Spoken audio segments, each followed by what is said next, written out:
નમસ્કાર વિદ્યાર્થી મિત્રો, અત્યારે આપણે ચેપ્ટર 7 ભારતીય અર્થતંત્ર કરી રહ્યા છીએ, બરોબર? જેમાં આપણું જે સૌથી પુરાનું જે પ્રાચીન ભારત હતું, જે સોને કી ચિડિયા કહેવાતું, એ ભારતના આપણે લક્ષણો, એમાં કઈ કઈ બાબતો હતી એના મુદ્દાઓ આપણે જોયા.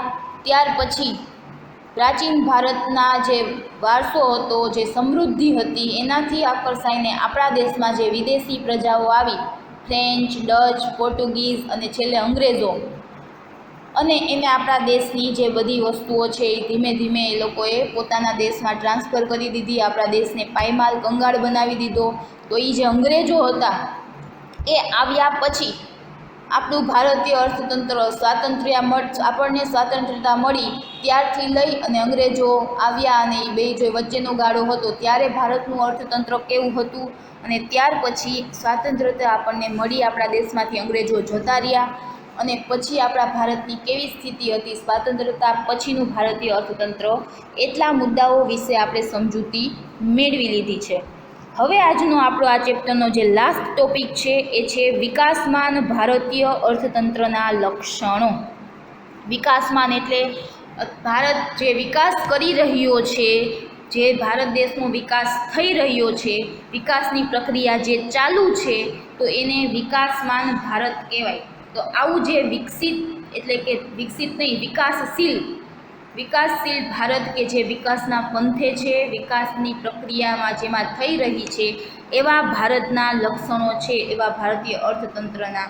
તો એ કયા કયા છે, કયા પ્રકારના છે? જેમાં સૌથી પહેલું લક્ષણ છે આર્થિક વૃદ્ધિ. ભારતીય અર્થતંત્ર એ વર્ષ 1970 પછી આર્થિક વૃદ્ધિની ઝડપ વધારી છે. 1970 પછી આપણી જે ભારતની આર્થિક જે વૃદ્ધિ હોય એમાં શું થયો છે? વધારો. તેમાં પણ ખાસ કરીને 1991ના આર્થિક નીતિના પરિવર્તનો બાદ આર્થિક વૃદ્ધિ દર 6.8% વાર્ષિક ધોરણે વૃદ્ધિ પામ્યો છે. 1991 પછી આપણા જે આર્થિક નીતિમાં જે પરિવર્તનો આવ્યા, જે નવી નવી નીતિઓ ઘડવામાં આવી, નવું આયોજન કરવામાં આવ્યું, એના કારણે જે વૃદ્ધિ દર છે એમાં કેટલો વધારો થયો છે? 6.8% વાર્ષિક ધોરણે વૃદ્ધિ પામ્યો છે. જ્યારે ભારત દેશનો આર્થિક વૃદ્ધિ દર 50-51 થી 90-91 દરમિયાન માત્ર 3.5%ના વાર્ષિક ધોરણે વૃદ્ધિ પામતો હતો. જ્યારે આપણો દેશ આઝાદ થયો ત્યારથી 90-91 સુધી જે વૃદ્ધિની પ્રક્રિયા હતી એ ધીમી હતી, અને કેટલી હતી? માત્ર 3.5%. પરંતુ 90-91માં જે આર્થિક નીતિઓ ઘડવામાં આવી, જે સુધારાઓ કરવામાં આવ્યા, આર્થિક સુધારાઓ, ત્યારબાદ જે આર્થિક વૃદ્ધિનો દર છે એમાં વધારો થયો અને જે 6.8%ના ધોરણે વૃદ્ધિ પામ્યો.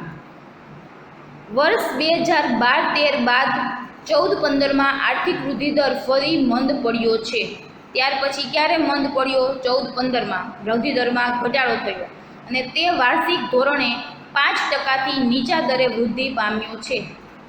જે દેશનું વૃદ્ધિમાં ઘટાડો થયો તો એ દેશ માટે સારી બાબત કહેવાય નહીં. જે 6.8%ના વૃદ્ધિ પામતો હતો દેશ, જેમાં વધારો થતો હતો, સુધારા થતા હતા, એ 14-15માં થોડા ધીમા પડી ગયા અને એ કેટલો થયો?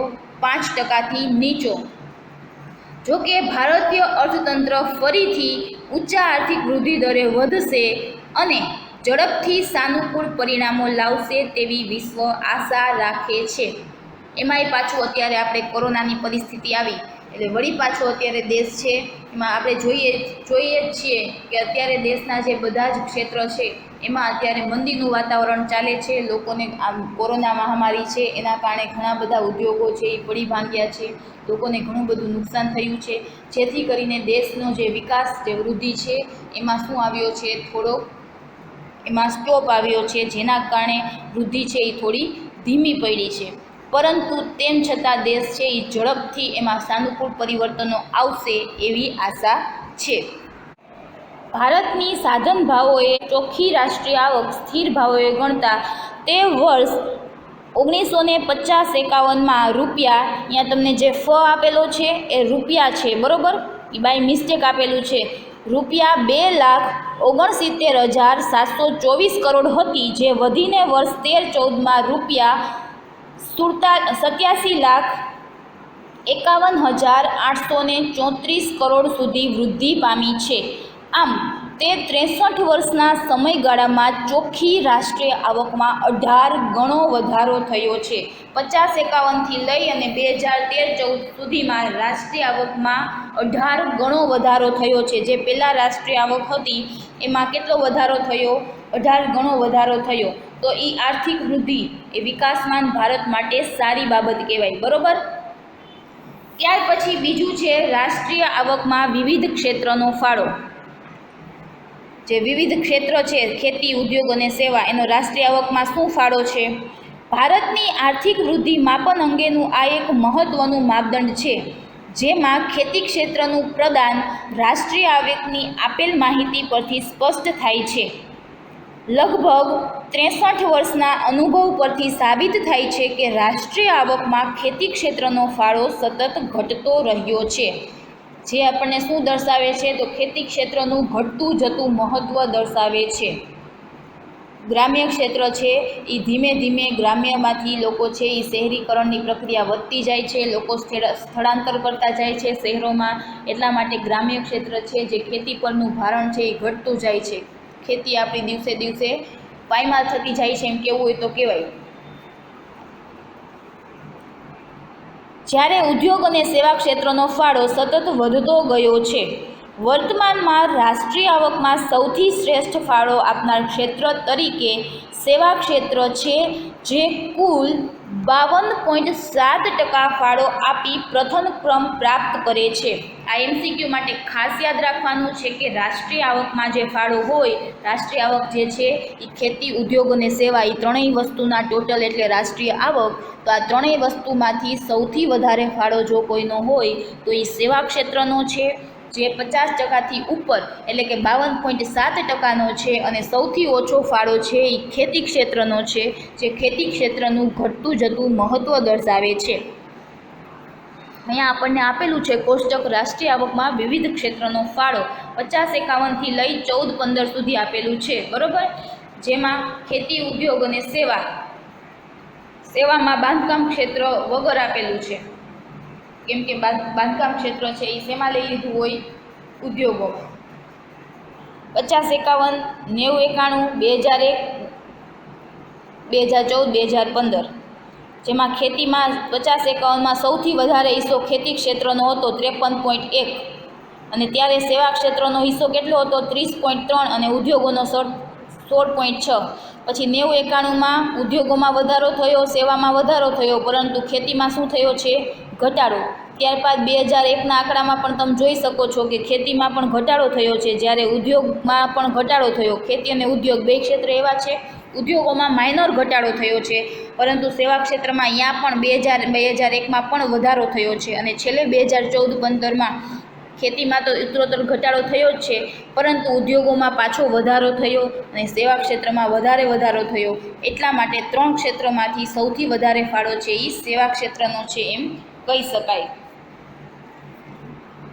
હવે એના પછી છે માથાદીઠ આવક. માથાદીઠ આવક એટલે દેશની જે રાષ્ટ્રીય આવક હોય એને આપણે દેશની વસ્તી વડે ભાગીએ એટલે જે આવક મળે એ માથાદીઠ આવક મળે. ભારતના વર્ષ 50-51માં સ્થિર ભાવોએ માથાદીઠ આવક ₹7,114 હતી. સ્થિર ભાવ એટલે ભાવ જે નક્કી કરેલા હોય, બજાર ભાવ એટલે કે જે ચાલતા હોય ત્યારે એ ભાવને જો ધ્યાનમાં લેવામાં આવે તો એને બજાર ભાવ કહેવાય. પરંતુ સ્થિર ભાવ એટલે કે ભાવ છે એ નક્કી કરવામાં આવે સરેરાશ. બરોબર. તો એમાં બજાર કિંમતને ધ્યાનમાં જ્યારે લેવામાં ન આવે તો એવા જે ભાવ હોય એને સ્થિર ભાવ કહેવાય. માથાદીઠ આવક ₹7,114 હતી, જે 13-14માં વધીને 39,904 થઈ. આમ 63 વર્ષના સમયગાળામાં તે અંદાજે 4.5 ગણો વધારો સૂચવે છે. તો એ દેશ માટે સારી બાબત કહેવાય. જેમાં 50-51થી વર્ષ 90-91ના ગાળા તરફ ધ્યાન કેન્દ્રિત કરતાં જણાય છે કે માથાદીઠ આવકમાં વાર્ષિક 1.6%ના દરે વૃદ્ધિ થઈ છે, જ્યારે વર્ષ 90-91ને બાદ તે લગભગ 5.5%ના વાર્ષિક દરે વૃદ્ધિ થવા પામી છે. તો એ ઘણી સારી બાબત કહેવાય. પહેલાં 1.6%ના દરે વૃદ્ધિ થઈ હતી, જે 90-91 બાદ 5.5%ના દરે વૃદ્ધિ પામી છે. જે સ્પષ્ટ કરે છે કે આર્થિક સુધારાની અસરને કારણે વૃદ્ધિનો દર કેવો બન્યો છે? ઝડપી બન્યો છે. જેમાં એના પછીનો પોઈન્ટ છે રોજગારીનું સ્તર. જે રોજગારી કેટલી મળે છે ભારતના લોકોને, તો એ રોજગારી છે એ અલગ અલગ ક્ષેત્રની અલગ અલગ આપેલી છે. આપણે ભારતમાં રોજગારી માટેના 3 ક્ષેત્રો તારવવામાં આવ્યા છે, જે છે પ્રાથમિક ક્ષેત્ર, ઔદ્યોગિક ક્ષેત્ર અને સેવા ક્ષેત્ર. પ્રાથમિકમાં શેનો સમાવેશ થાય છે? તો કે આ ક્ષેત્રમાં ખેતી અને ખેતીને સંલગ્ન પ્રવૃત્તિઓ, ખેતીને સાનુકૂળ જે પ્રવૃત્તિઓ હોય કે જે ખેતી સાથે સંકળાયેલી હોય, તો એવી કઈ છે? પશુપાલન છે, જંગલ છે, મરઘા ઉછેર છે વગેરેનો સમાવેશ છે એ પ્રાથમિક ક્ષેત્રમાં થાય છે. એના પછી છે ઔદ્યોગિક ક્ષેત્ર. ઔદ્યોગિક ક્ષેત્રમાં તમામ ઔદ્યોગિક ઉત્પાદન પ્રવૃત્તિઓનો સમાવેશ થાય છે, જેમાં નાના મોટા બધા જ ઉદ્યોગો, બાંધકામ ઉદ્યોગો, વહાણ ઉદ્યોગો વગેરેનો સમાવેશ ઔદ્યોગિક ક્ષેત્રમાં થઈ જાય. અને છેલ્લું છે સેવા ક્ષેત્ર, જેમાં વેપાર, વાહન વ્યવહાર, સંદેશા વ્યવહાર, બેન્કિંગ, ખાણ વગેરે જેવી અન્ય ઇતર સેવાઓનો સમાવેશ થાય છે. તો આ 3 ક્ષેત્ર છે, એમાં રોજગારીનું સ્તર આપણને આપેલું છે. હવે આપણે કયા ક્ષેત્રમાં કોનો સમાવેશ થાય એ કીધું. હવે આ ક્ષેત્રનો રોજગારીમાં ફાળો આપણને અહીંયા કોષ્ટક દ્વારા આપેલો છે. પ્રાથમિક ક્ષેત્રનો, ઔદ્યોગિક ક્ષેત્રનો અને સેવા ક્ષેત્રનો 1951થી લઈ 2011-12 સુધીનો આપેલો છે. જેમાં પ્રાથમિક ક્ષેત્રમાં પહેલાં 72.1 હતું, જે 91માં ઘટ્યું, 2001માં ઘટ્યું અને 2011-12માં ઉત્તરોત્તર ઘટી અને 48.9% થયું. પછી ઔદ્યોગિક ક્ષેત્ર જે 10.6 હતું, જેમાં પાછો 91માં વધારો થયો, 2001માં એનાથી વધારો થયો અને 2011માં 24.2, એટલે એમાં ઉત્તરોત્તર વધારો સૂચવે છે, જ્યારે પ્રાથમિક ક્ષેત્રમાં ઉત્તરોત્તર ઘટાડો સૂચવે છે. અને છેલ્લું છે સેવા ક્ષેત્ર, જે 17.3 હતું, જે 1991માં 20.4 થયું, પછી 25.2 થયું અને પછી 26.9 થયું. તો આ રોજગારીમાં વિવિધ ક્ષેત્રનો ફાળો છે કે આ ક્ષેત્રમાંથી આટલા વ્યક્તિઓને રોજગારી આપી શકાય છે. બરોબર.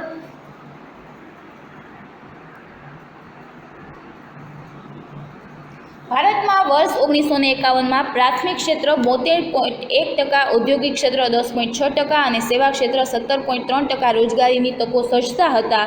જે 91માં પ્રાથમિક ક્ષેત્રે 66.9%, ઔદ્યોગિક ક્ષેત્ર 12.7% અને સેવા ક્ષેત્ર 20.4% રોજગારીનું સર્જન કરતા હતા. જ્યારે વર્ષ 2001માં પ્રાથમિક ક્ષેત્ર 56.7%, ઔદ્યોગિક ક્ષેત્ર 18.2%, સેવા ક્ષેત્ર 25.2% રોજગારીની તકો ઊભી કરતા હતા. જે 11-12માં પ્રાથમિક ક્ષેત્ર 48.9%, ઔદ્યોગિક 24.3% અને સેવા ક્ષેત્ર 26.9% રોજગારીની તકોનું સર્જન કરતા હતા. જે સ્વયં સ્પષ્ટ કરે છે કે 51થી 2011-12ના સમયગાળામાં લોકો રોજગારીના હેતુસર પ્રાથમિક ક્ષેત્રમાંથી ઔદ્યોગિક ક્ષેત્ર અને સેવા ક્ષેત્ર તરફ વળ્યા છે. શું કામ? તો કે એમાં ઘટાડો થયો છે, તો એ લોકો કયા બાજુ ગયા હોય? તો એ લોકો ઔદ્યોગમાં અને સેવા ક્ષેત્ર તરફ એ લોકોએ સ્થળાંતર કર્યું હોય એવું અહીંયા સ્પષ્ટ જણાય છે. ત્યાર પછી છે પાયાની સુવિધાઓમાં વૃદ્ધિ. પાયાની સુવિધાઓમાં કઈ કઈ સુવિધાઓ આવે? તો કે દેશની આર્થિક વૃદ્ધિનો દર પાયાની સુવિધાઓ પર નભે છે. જેમાં કઈ કઈ સુવિધાઓ? વીજળી, શિક્ષણ, આરોગ્ય, સંદેશા વ્યવહાર, વાહન વ્યવહાર, સિંચાઈની સગવડ વગેરે અગ્રતા ધરાવે છે. ભારતમાં પાયાની સુવિધાઓના સંબંધમાં નીચે મુજબની વૃદ્ધિ જોવા મળી છે. જેમાં પહેલું છે સિંચાઈની સગવડ.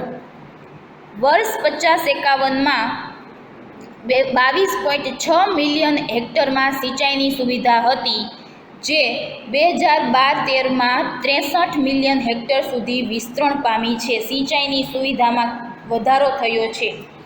આમ કુલ 45% વાવેતરનો વિસ્તાર સિંચાઈની સુવિધા હેઠળ આવરી લેવામાં આવ્યો છે. એ સારી બાબત કહેવાય, પરંતુ તેમ છતાં હજે એ કેવી કહેવાય? ધીમી પ્રક્રિયા કહેવાય. હજી જો વધુ સિંચાઈની સગવડ છે એ દેશમાં ઉપલબ્ધ થાય તો એના કારણે ઉત્પાદન પ્રક્રિયા પણ વધુ થાય. અને ઘણા બધા એવા વિસ્તારો છે કે જ્યાં પાણી વગર છે એ જમીન એમને પડતર પડી રહે છે, ખેતર છે, એમાં કોઈ પણ પ્રકારનું ઉત્પાદન કરવામાં આવતું નથી. તો જો ત્યાં પૂરતા પ્રમાણમાં સિંચાઈની સગવડ પૂરી પાડવામાં આવે તો પાણીના બચાવ સાથે વધુ વાવેતર છે એ કરી શકાય છે. પરંતુ તેમ છતાં વૃદ્ધિ છે એ સિંચાઈમાં સારી થઈ છે. પછી છે શિક્ષણની સુવિધા. ભારતમાં આઝાદી સમયે 20 યુનિવર્સિટીઓ અને 500 કોલેજો હતી. આ ખાસ યાદ રાખવાનું. જ્યારે આઝાદી મળી ત્યારે ટોટલ કેટલી યુનિવર્સિટીઓ હતી? 20. અને કોલેજો 500, જે આજે વૃદ્ધિ પામી 35,000 કોલેજો FICCI ઓફ 12th પ્લાન, બરાબર, આ પ્લાન મુજબ આપેલી છે FICCIના, અને 719 યુનિવર્સિટીઓમાં પરિવર્તન પામી છે. ભારતનો સાક્ષરતા દર જે વર્ષ 1951માં 18.33% હતો તે વર્ષ 2011માં 73% સુધી વધ્યો છે. આર્થિક સર્વે 2013-14. તમારું હોમવર્ક છે, તમારે FICCIનું ફૂલ ફોર્મ છે એ ગોતીને જાતે લખવાનું છે, બરોબર.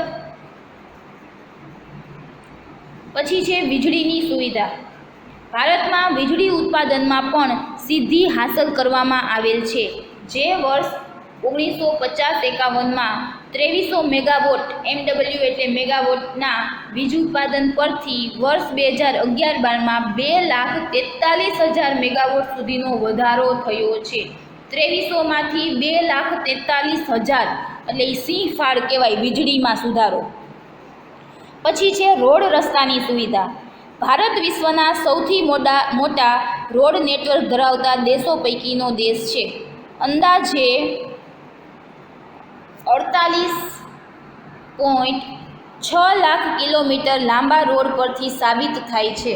આપણે અહીંયા અંદાજે કેવડા મીટર લાખ, તો કે 48.6 લાખ કિલોમીટર એવડો લાંબો રોડ છે, એટલે વિશ્વમાં સૌથી મોટું રોડ નેટવર્ક ધરાવે છે. ત્યારબાદ છે રેલવેની સુવિધા. ભારતીય રેલવે વિશ્વમાં 4થા નંબરનું, ખાસ યાદ રાખવાનું છે, રેલવેનો કેટલામો ક્રમ આવે છે? વિશ્વમાં 4થો. સૌથી મોટું રેલવે નેટવર્ક છે, જે અંદાજે 65,000 કિલોમીટર લાંબો રેલમાર્ગ ધરાવે છે. આ બધા જ આંકડાકીય માહિતીઓ છે એ તમારે MCQ માટે ખાસ યાદ રાખવાની છે. આજે ભારત વિશ્વ બેંકના જાહેર થયેલ એપ્રિલ 2014ના અહેવાલ મુજબ સમખરીદ શક્તિના આધાર પર વિશ્વની સૌથી મોટી અર્થવ્યવસ્થાઓમાં 3જા ક્રમે છે. વિશ્વની જે અર્થવ્યવસ્થાઓ હોય તો એમાં ભારતનો ક્રમ છે એ કેટલામો છે? 3જો છે. જે વિશ્વ બેંકના આંતરરાષ્ટ્રીય સરખામણી કાર્યક્રમ ICP, બધા જ ફૂલ ફોર્મો તમારે તમારી જાતે ગોતવાના છે તો જ યાદ રહેશે. ના 2011ના રાઉન્ડમાં અમેરિકા અને ચીન બાદ ભારતને સ્થાન પ્રાપ્ત થયું છે. વિશ્વ બેંકના જે આંતરરાષ્ટ્રીય સરખામણી કાર્યક્રમ હોય એ કાર્યક્રમનો જે રાઉન્ડ હતો 2011નો, એમાં પહેલો ક્રમ અમેરિકા હતો, બીજો ક્રમ ચીન હતો અને ત્યારબાદ ભારતનો 3જો ક્રમ છે. આમ ભારતની અર્થવ્યવસ્થા જાપાનની અર્થવ્યવસ્થાથી આગળ વધી ચૂકી છે. જાપાનનો ક્રમ 4થો છે, જે અગાઉ 3જો હતો. પહેલાં 3જો હતો, પછી જાપાનનો ક્રમ 4થો થઈ ગયો. જ્યારે ભારતીય અર્થવ્યવસ્થા 2005ના સર્વેક્ષણમાં 10મા ક્રમે હતી. આમ ભારતે વિશ્વના દેશોની સરખામણીમાં અભૂતપૂર્વ વિકાસ સાધ્યો છે. આપણે આ વિકાસમાન ભારતના લક્ષણો જોયા કે જેમાં ભારતના જે વિવિધ ક્ષેત્રો છે, ખેતી, ઉદ્યોગ અને સેવા, એમાં એનું રોજગારીમાં ફાળો, પછી પાયાની જે સુવિધાઓ છે એમાં શું ફેરફાર થયા, આ બધી જ બાબતોનો સમાવેશ ભારતના જે વિકાસશીલ જે ભારત છે એની બધી જ બાબતો આમાં આપણે અહીંયા જોઈએ, બરાબર. આપણું આ જે 7મું ચેપ્ટર છે અહીંયા પૂરું થયું. હવે આ ચેપ્ટરના જે IMP જે ક્વેશ્ચન્સ હશે, જે અમુક રહી ગયા હશે, વિધાનો છે, તો એનો હું ફોટો પાડીને તમને મોકલીશ.